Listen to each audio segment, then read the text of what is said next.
Passando aqui no início para falar que esse vídeo ele é um resumo de One Piece. Ele é um resumo do arco de Enies Lobby de One Piece. Então, se você quiser entender melhor o arco, eu recomendo você assistir o último vídeo que eu fiz. E se minha voz estiver um pouquinho ruim, é por causa que recentemente eu fiquei doente. Então, minha voz não tá muito boa. Mas mesmo assim eu tô gravando o vídeo. Nico, Robin e Frank já foram levados para Enies Lobby. E chegando lá, eles são recepcionados, entre aspas, por Spandan, que é o diretor da CP9. Eu já expliquei o que CP9 é no último vídeo. Spandan, vamos resumir o que é o Spandan. Ele é um covarde. Ele é o diretor da CP9, mas mesmo assim ele é um covarde. E ele é mais fraco do que um marinheiro comum. Ele só virou diretor por causa que um parente antigo dele era diretor da CP9. Mas então, o Spandan mostra para Nico Robin que se os amigos dela tentarem fazer alguma coisa, ele vai ativar um objeto chamado Buster Call, que é um objeto da marinha, que ele recebeu do Aokiji. Eu já falei que é o Aokiji no último vídeo. Nós não sabemos ainda o que é o Buster Call, mas pelo que parece ele é uma arma muito perigosa. Vamos apresentar todos os membros da CP9. Vamos começar por Califa, que é a membra mais fraca.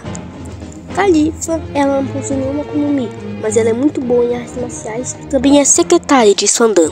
Vamos falar agora, vamos pro próximo membro que eu menos gosto, que é o Fukurou. Ele é um gordinho, o Fukurou, ele possui... A única coisa de relevante pra falar aqui é que ele possui um zíper na boca. E é só isso, Fukurou, não gosto dele, ele é um personagem completamente esquecível. O próximo membro é Kumadori, um grande cabelo rosa. Ele também é um grande artista marcial e possui um grande controle sobre o corpo dele. E algumas vezes ele usa o cabelo dele como se fosse um polvo, como se fossem tentáculos assim. O próximo membro é Blueno. Blueno, eu já falei dele no último vídeo. Ele comeu o Akuma no Mi das portas, o que faz com que ele consiga abrir portas em qualquer lugar. O próximo é Jabba, que comeu a fruta do lobo, que faz com que ele consiga virar um lobo, que faz com que ele seja super rápido e forte, pelo fato de ser uma Zoan. Jabba é o terceiro membro mais forte. Agora vamos pro segundo, que é Kaku, que não possui nenhuma Akuma no Mi, mas mesmo assim ele é bem forte. E agora, o membro mais forte é Rob Lute. Ele comeu a Akuma no Mi do leopardo, que faz com que ele consiga virar um leopardo. Mas agora vamos para o Chapéu de Palha, que finalmente chegaram em Enies Lobby e estão invadindo o lugar junto da família Frank, que eu esqueci de falar no vídeo. Que além deles, no trem, eles estavam com a família Frank e também com a velha Kokoro e a Time e aquele coelho esquisito dela, que apareceu no último vídeo. E a família Frank estão lá porque eles querem ajudar o Chapéu de Palha a resgatar o Frank. Então eles invadem Enies Lobby e começam a fazer um caos no lugar. Eles derrotam vários soldados enquanto vão procurando o Nico Robin e Frank. Rapidamente a CP9 percebe a invasão. E por conta disso eles vão fazer uma coisa. Eles encontraram duas Akuma no Mi e eles decidem dar elas para a Califa e para a Kaku. As Akuma no Mi não são reveladas no momento que elas fazem, mas daqui a pouco nós iremos revelar a função delas. Califa e o Kaku comem as Akuma no Mi. E aí nós vamos voltar para o Chapéu de Palha. Mas então o Luffy ele se encontra com o Blueno. O Luffy não tem chance contra o Blueno. Começa a tomar uma surra. Só que o Luffy ele ativa um novo poder, uma nova técnica que ele fez, que se chama Segunda Marcha. Essa Segunda Marcha, ela faz com que o Luffy, ela é como se fosse ele estivesse usando bomba. Ela deixa ele bem mais rápido e bem mais forte. Usando essa rapidez, ele derrota o Blueno. Após derrotar o Blueno, ele se reúne de novo com o Chapéu de Palha e eles ficam em frente ao lugar onde a CP9, a Robin e o Frank estão. Nesse momento, o anime nos mostra o passado de Nico Robin. Quando a Nico Robin era uma criança de apenas 8 anos, ela vivia sozinha com a sua tia, já tinha comido uma Akuma no Mi naquela época e também tinha muito interesse no passado. Uma coisa é que ela herdou da mãe dela, da mãe que abandonou ela. Pois a mãe dela era uma pirata que estudava o século perdido, que é o passado que o governo tenta esconder das pessoas, pois isso pode acabar revelando algumas coisas que o governo não quer revelar. Mas ninguém sabe o que é esse século, mas ninguém sabia a história desse século perdido. E a Nico Robin, ela gosta de investigar isso aí junto com alguns arqueólogos. De Ohara, que é o lugar onde ela vive. Um dia, Nico Robin acaba se encontrando com um jaguar de sal, com ele desmaiado em um lugar após se naufragado. O jaguar de sal, ele era um vice-almirante da marinha. Só que ele discordava um pouco de algumas ações que a marinha tinha. Mas então um dia ele foi atacado por alguns piratas e o barco dele naufragou. A Robin decide ajudar o jaguar de sal a construir um barco para ele voltar para casa. Só que quando eles terminam de construir o barco, ele pergunta para Nico Robin aonde eles estão. E ela diz para ele que eles estão em Ohara.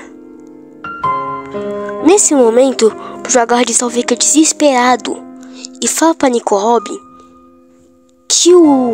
que a marinha está indo até Ohara, por causa que eles descobriram que tinha pessoas investigando o século perdido em Ohara. Então a marinha pode matar muita gente. E a Nico Robin corre para avisar as pessoas que isso vai acontecer.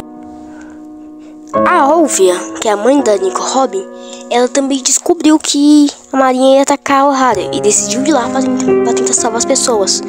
Só que já é tarde demais, o lugar está todo destruído. E durante isso, a marinha encontra a Olvia e tenta prender ela. Mas alguns arqueólogos tentam impedir a marinha, o que faz a marinha ativar o Buster, o que faz o diretor da marinha naquele momento ativar o Buster Call. O Buster Call é literalmente o cara dizendo para que eles podem atacar o lugar. Quando o Buster Call é ativado, a marinha simplesmente começa a bombardear o lugar, queimar o lugar, manda vários soldados, começa a destruir o lugar. E então a Olvia, ela decide se entregar para a marinha, mas antes de se entregar, ela conversa com a Robin e fala que ela é a mãe da Robin. Então ela se despede da Robin e se entrega para a marinha. Só que a marinha, ela não queria surpreender a Olvia, ela queria matar todos os arqueólogos. E a Robin, ela estava ajudando eles a investigar o século perdido, o que faz o jaguar de sal ele pegar a Robin e tentar fugir junto dela. Enquanto a Robin e o jaguar de sal estão fugindo, o Aokiji, ele também estava no lugar nesse momento. E ele encontra com o jaguar de sal. Ele congela o sal e mata ele. E aí a Nico Robin continua fugindo. Quando de repente o Aokiji encontra ela, só que ele decide não matar ela. Ele entrega um barco para ela conseguir fugir. E aí então a Nico Robin foge de Ohara, com o lugar todo destruído em chamas. Após esses dias, a Nico Robin ficou anos fugindo da marinha. Agora vamos para os dias de hoje. O Chapéu de Palha e a CP9 estão frente a frente. O Luffy fica tentando convencer a Nico Robin, só que ela não quer ir de jeito nenhum. Quando o Espadão fala que é melhor eles só deixarem ela ficar aí mesmo, ela ser morta pela marinha, e eles irem embora. E ele aponta para a bandeira do governo mundial e fala que essa bandeira significa que ele está com o mundo inteiro do lado dele. Se eles atacassem a CP9 e atacassem a CP9, eles literalmente estariam comprando guerra com o mundo. Então, depois de ouvir isso, o Luffy, ele manda o Sogeking, que é o Sop, atirar fogo na bandeira do governo mundial. E o Sogeking faz isso. Após o Sogeking atirar fogo na bandeira mundial, a Robin percebe que o Ando realmente considera uma companheira, que eles realmente podem até se sacrificar para salvar ela. E ela finalmente aceita que faz parte do bando e diz que quer viver. Nossa, eu não acredito! Olha aqui! sabe o que significa atacar aquela bandeira? Pessoal, os piratas! Os piratas acabaram de declarar guerra ao governo mundial! Robin! Fala! Ainda não ouvi sua resposta!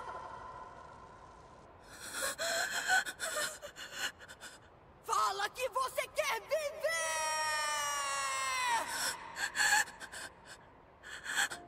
Robin.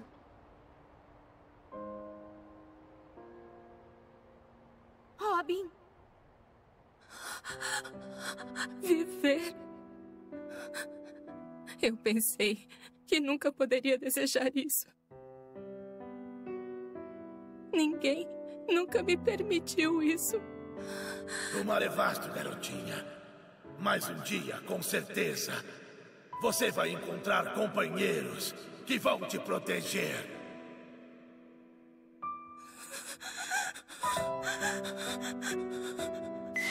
Tem que acreditar no Luffy. Se eu puder ter um único desejo realizado na vida, eu quero viver! Me levem pro mar junto com vocês! Depois disso, a CP9 já fica sem paciência e pede pro Frank entregar logo a planta de Plutão. Que eu expliquei isso da planta de Plutão no último vídeo. O Frank, percebendo tudo o que está acontecendo, ele cria coragem e ele literalmente pega a planta de Plutão e queima ela na frente de tudo da CP9. E aí, então a CP9 fica com raiva. E eles fogem. A CP9 foge junto com o Espantalho e a Nico Robin. E deixam o Frank ali. Só que então, de repente, a Kokoro, ela fala pro Chapéu de Palha pularem de cima do lugar onde é que eles estão. Eles pulam. E aí ela usa o trem que levou eles até o lugar. E aí eles conseguem invadir o lugar onde é que a CP9 estava. Então, e o Frank decide ajudar eles agora. E o Fukuro aparece e explica pra eles por que a CP9 simplesmente saiu correndo. A CP9 ela tem um plano. Cada um da CP9 possui uma chave. E apenas uma consegue abrir a algema da Nico Robin para poder libertar ela. Então, cada Chapéu de Palha decide enfrentar alguma pessoa da CP9 diferente. Primeiro quem se encontra com alguém da CP9 é o Sanji. É o Sanji que se encontra com a Califa. Só que o Sanji, além dele ser muito gato, ele tem uma promessa que ele fez de que ele nunca iria bater numa mulher. Então ele é derrotado pela Califa, que revela o poder dela. O poder da Akuma no Mi dela é que ela consegue controlar sabão. É isso, é meio difícil de entender o poder dela. Mas então, após o Sanji ser derrotado pela Califa, a Nami decide tomar o lugar dele na luta. Então a Nami derrota a Califa. A próxima luta é do Chopper contra o Kumadori. A luta ela fica bem acirrada. Em uma hora o Kumadori batia e na outra hora o Chopper apanhava. O Chopper ele não tinha chance contra o Kumadori. O Kumadori estava no outro nível. Só que o Chopper ele tem um problema com as Rumble Balls. O Chopper conseguiu usar o poder dele melhor, ficar mais forte. Ele come uma bala chamada Rumble Ball. Só que ele ele tem uma cega com essa bala. Quando ele come uma bala pela primeira vez, quando ele come uma bala, fica tudo bem. Só que se ele comer 2 Rumble Balls em pouco tempo, ele simplesmente não consegue mais controlar os poderes dele muito bem. E ele tem um tempo limite pra... E uma Rumble Ball, ela só vai dar poder pra ele um tempo limite. E tem uma consequência pior ainda. Se ele comer 3 Rumble Balls em pouco tempo, ele literalmente vira um monstro e fica descontrolado. Só que ele percebe que não tem outra alternativa durante a luta contra o Kumadori. Então ele come uma terceira Rumble Ball e derrota o Kumadori. Próxima luta do Frank contra o Fukuro. Que eu não gosto do Fukuro, ele é um personagem bem esquecível. Então eu só vou resumir a luta. O Frank derrota o Fukuro bem facilmente até. E a próxima luta agora é do Sop contra o Jabra. Só que o Jabra ele é literalmente o terceiro mais forte da CP9. Então o Usopp não tem chance. O Usopp só não morre porque o Sanji aparece e salva ele. Então o Sanji ele começa a luta dele com o Jabba. A luta fica um pouquinho acirrada, mas o Sanji percebe que ele tá perdendo. Então, pro Sanji conseguir derrotar o Jabba, o Sanji ele utiliza uma nova técnica que ele desbloqueou, que se chama Jabba Jumbo. Essa técnica faz com que a perna dele pegue fogo. Então, utilizando o Jabba Jumbo, ele derrota o Jabba. A próxima luta é do Zoro contra o Kako. E o Kako, ele comeu a Akuma no Mi da girafa, que faz com que ele vire uma girafa. É bem criativo esse Akuma no Mi. Então, o Zoro, utilizando uma nova habilidade que ele aprendeu, que se chama Hashura. Essa habilidade faz com que o Zoro se movimente tão rápido que faz com que pareça que ele tem mais do que só 2 braços. E utilizando essa habilidade ele derrota o Kako. Agora a próxima luta é do Luffy contra o Rob Lute. O Luffy ele tava conseguindo chegar no lugar onde é que a Robin tava. Só que o Rob Lute ele apareceu para tentar parar o Luffy e fazer com que o Luffy não conseguisse chegar na Robin. E a luta, dá pra perceber que o Luffy ele tem uma evolução daquela última luta que eles teve lá em Water 7. E agora a luta tá bem mais acirrada. Mas o Rob Lute ele é bem mais habilidoso que o Luffy. Dá pra perceber isso durante a luta. Mas então o Luffy decide usar uma nova habilidade que se chama a terceira marcha.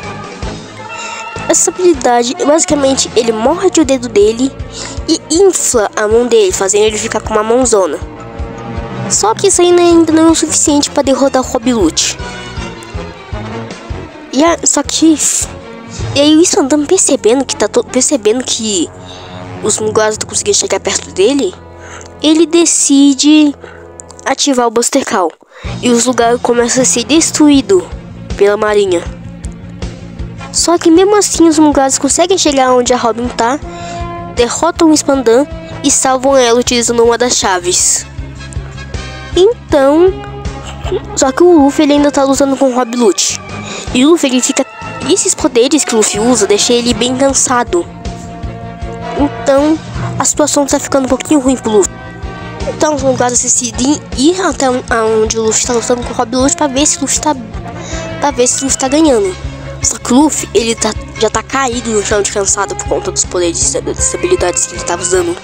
E o Usopp, ele fica tentando motivar o Luffy. O Usopp, ele tira a máscara dele de Sogeking e começa a motivar o Luffy como Usopp, ao invés de como Sogeking.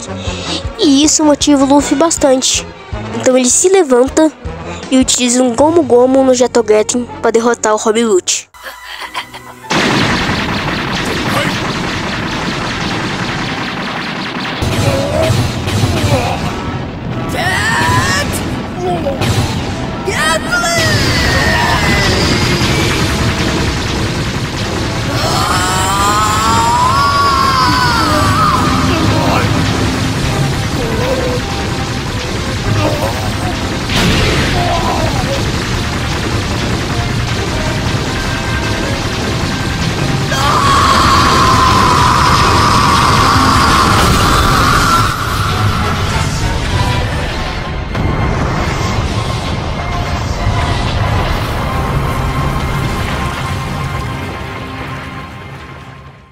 Então, após o Rob Lute ser derrotado, eles fogem e se jogam no mar. Só que alguns usuários de Akuma no Mi no bando. Então, esses usuários de Akuma no Mi, eles não conseguem nadar. Só que o Going Merry aparece e salva eles. Após eles conseguirem fugir de Neslob, eles se encontram no Iceberg, que é o prefeito de Water 7. Então o Luffy pede pra ele pra ver se ele consegue consertar o Going Merry. E ele fala que tem jeito não, o Going Merry tá ruim já. Então o Luffy ele fala que é simplesmente ia ser muito cruel com o Going Merry ele simplesmente se deixar dele ali até ele afundar. Então o Luffy ele coloca fogo no Going Merry e se despede, e o bando se despede do Going Merry. Então o Going Merry morre.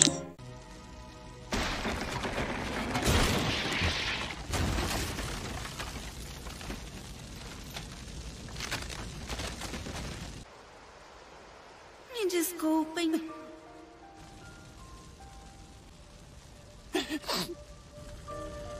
Eu queria levar todos vocês bem mais longe por muito mais tempo. Que coisa é essa? Quem tem que pedir desculpa é a gente, Mary! Eu já quebrei até o seu mastro! O Sop, ele sempre consertava você, mas ele era péssimo nisso! E o Zoro e o Sandy também são dois tontos! Viviam te quebrando! Só que eu fui muito feliz. Muito obrigada por terem cuidado com tanto carinho de mim até hoje.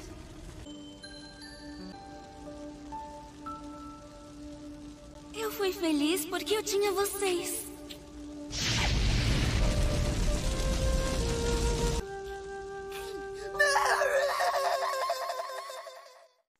Após esse acontecimento no Slop, todo mundo do bando ganha recompensas, incluindo o Frank. De repente, aparece um navio da marinha. E dentro do navio sai Monkey D. Garp, que ele é literalmente um dos melhores da marinha. Ele é conhecido como o herói da marinha. Então ele dá uma porradona no Luffy. Os Mugiwaras descobrem. E os Mugiwaras descobrem que ele é o avô do Luffy. E ele só veio ali pra conversar um pouco com o Luffy. Então depois dele conversar com o Luffy, ele vai embora. Só que antes dele ir embora, ele conta pro Luffy que o Luffy tem um pai chamado Monkey D. Garp, que é literalmente um pirata dono de um exército. Ele é um dos maiores piratas que existem. Então, o Frank e o Iceberg, eles decidem dar uma recompensa pro Luffy. Então eles constroem um barco que se chama Toussaint Sunny. A família Frank, ela conversa com o Chapéu de Palha e fala que não é mais seguro o Frank ficar em uma T7 agora que ele tem uma recompensa. E pede pro Chapéu de Palha chamarem o Frank pro bando. Então o Chapéu de Palha chama o Frank pro bando e após um pouco de persuasão ele entra pro bando. E aí, depois de eles se arrumarem, eles pegam o Toussaint Sunny, que é o novo barco deles, e o Frank, e vão para a próxima ilha. E agora, depois disso, o anime nos mostra uma luta. Sabe aquele homem lá que o Chapéu de Palha encontraram em Skypiea, que falou para eles que o sonho dos homens não tem fim? Então, o irmão do Luffy se encontra com esse homem. E mostra que o irmão do Luffy, que se chama Postas Jace, mostra que o Ace não gosta muito desse cara, pois esse cara é macho de Tite, também conhecido como Barba Negra. Esse cara fazia parte da mesma tripulação que o Ace faz parte, que é a tripulação de um homem chamado Barba Branca. Só que o Barba Negra, ele foi expulso da tripulação depois de ele ter matado um companheiro para roubar a Akuma no Mi dele. Então, o Ace começa uma luta com Barba Negra. E o Ace, ele comeu uma Akuma no Mi chamada Mera Mera no Mi, que essa é a Akuma no Mi do fogo, que faz com que ele consiga poder de fogo, é meio óbvio. Só que a Akuma no Mi do Ace se mostra não ser muito efetiva contra o Archer de Tite, contra o Barba Negra. Pois o Barba Negra comeu Yami Yami no Mi, a Akuma no Mi da escuridão. Ele literalmente é um buraco negro. Ele consegue meio que absorver os poderes das Akuma no Mis. Então, o Ace e o Barba Negra, eles dão um golpe gigantesco que causa uma explosão muito grande. Mas nós não sabemos o resultado dessa luta porque o anime não nos revela.